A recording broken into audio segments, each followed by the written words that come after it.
Hi guys, welcome to Wednesday, May 20th, workout of the day. Again, building up to our Murph WOD coming up in just a couple of days. It's going to be coming up on Monday. This is Wednesday of the week. So kind of cool way to think about something like today's workout. Think about it in terms of building your mental stamina and building your confidence for Murph.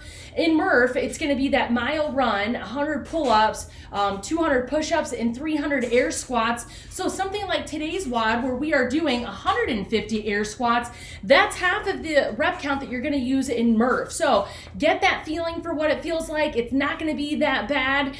So build that confidence as you go through, and also building up that stamina in your legs and your arms for the squats and push-ups today in Murph. So for time, today's WOD is 150 air squats, followed by 100 sit-ups. Unfortunately, there's no sit-ups in Murph, but it's still good abdominal training. And then 75 hand release push-ups. So these are actually going to be more difficult push-ups than what you're going to see in Murph. So again, hopefully when you get to those push-ups that you're going to use in Murph, they're going to feel a little bit easier because you don't have to release your hands at the bottom.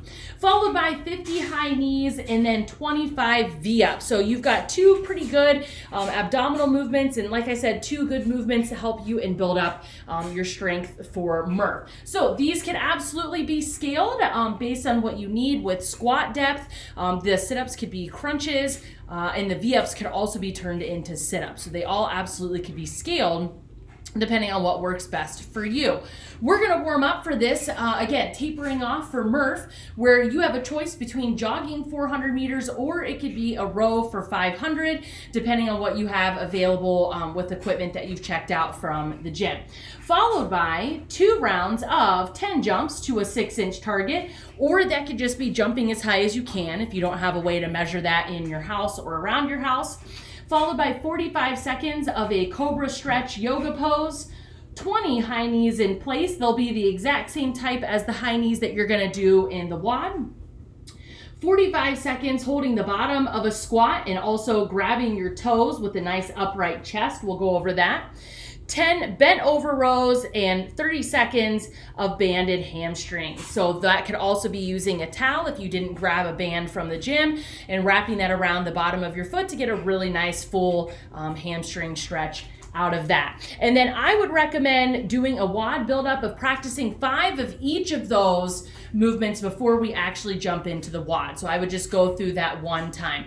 Did I mention your WOD for today is for time, and you're just going through that one time, but pretty big rep counts that do decrease as you go from beginning to end.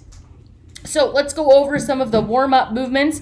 Again, 10 jumps to a 6-inch target. You don't have to squat and jump. That's just a high jump to a 6-inch target. I'm going to have the lovely Mariah is going to substitute in here and show you guys a Cobra Stretch. So Cobra Stretch yoga pose. She's going to go down and she's going to stretch her chin and neck up really high. Very good. And her back legs are just trailing behind her. So she's getting a really nice ab stretch. Then you're just going to do 20 high knees, so in place as fast as you can and getting those up towards your chest. The squat and grab is going to be you squatting down at the bottom of a squat, using your elbows to push open your knees, and then also holding your toes. So nice and upright chest. Show you from side profile view is going to look like this. So down in the bottom of the squat, and I'm trying to keep my chest nice and upright. So I don't want to be leaning forward or have like an overarching bad posture. So I want to be sitting down and stretching the bottom of my squat as best as I can.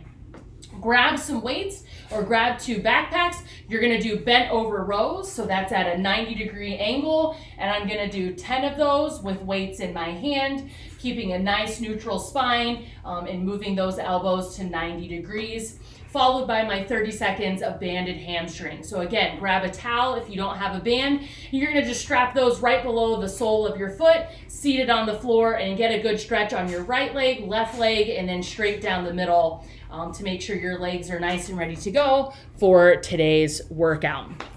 So air squats, we know we should be getting below depth on those and full range of motion, opening our hips all the way at the top. For the 100 sit-ups, I want to make sure that I'm going all the way back and touching my hands behind my head and I'm coming up and I'm touching my toes. I'm gonna have Mariah jump back in and show you the hand release push-ups.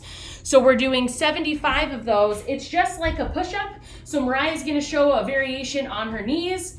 Good, and she's gonna open her arms all the way at the top and then go ahead down. Notice at the bottom, she's lifting her hands, so she's releasing those for push-ups, and then hang tight right here for the V-ups.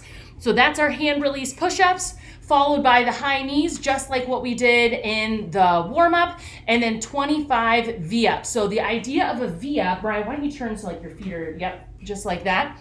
V-up is you basically want to make a V with your body. Whenever you're ready, Mariah, go ahead, and she's going to try to touch her toes and then go back down and then up and touch. Yeah, exactly. Do the best that you can with those. Those can also be with a bent knee, or you can also go to a sit-up. So Mariah did a pretty good job attempting those, but it's 25. So if you feel like you have to do one and then take a break, I would maybe move that to sit-ups or maybe weighted sit-ups, because even 25 V-ups can be pretty difficult with those. So good luck on your actual WOD. The skill strength is going to be some more training in your legs. It's going to be 50 Cossack squats. And in Sugar WOD, it's going to say you want to go to a depth as best that you can on your Cossack squats while still maintaining your heel on the ground. So I can go as deep as possible while maintaining my heel on the ground. So if I have to put my foot down, or I feel like I'm going a really shallow depth, then maybe do something else, like some deep lunges or alternating lunges, or again, go nice and slow with those. So that's 50 total. So alternate your legs and accumulate 50 Cossack squats. All right, guys, good luck on your Wednesday workout. Callie says good luck too.